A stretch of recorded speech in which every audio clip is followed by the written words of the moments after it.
Okay, can you just understand that there's so much to cover? All right, we're doing a chapter of Mark a day until we get to chapter 16 on Easter, the very last chapter.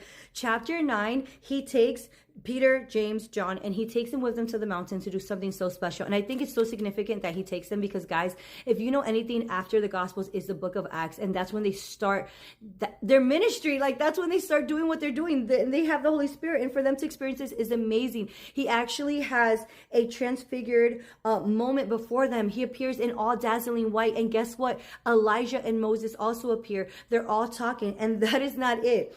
It says, then a cloud appeared and covered them, and the voice came from the cloud. Who do you think it is? Guest appearance. This is my son, whom I love.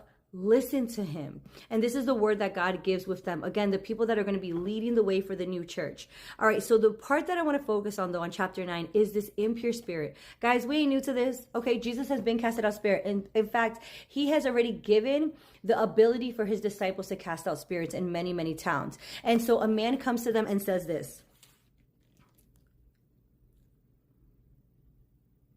Teacher, I brought you a son who is possessed by a spirit that has robbed him of his speech. Okay, so like his abilities to talk. It says whenever it seizes him, it throws him on the ground. He foams at the mouth, gnashes his teeth, and he becomes rigid. In fact, he's even thrown himself into the fire, into the lake to try to kill himself.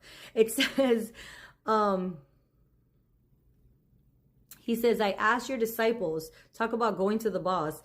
I asked your disciples to drive out the spirit, and they could not. And Jesus does not even address the man. Look who he addresses. You unbelieving generation. Jesus replied, how long shall I stay here with you? How long shall I put up with you? Bring the boy to me. And I've talked about this. This isn't exactly Jesus belittling the disciples. And I've talked about this. This isn't exactly Jesus belittling.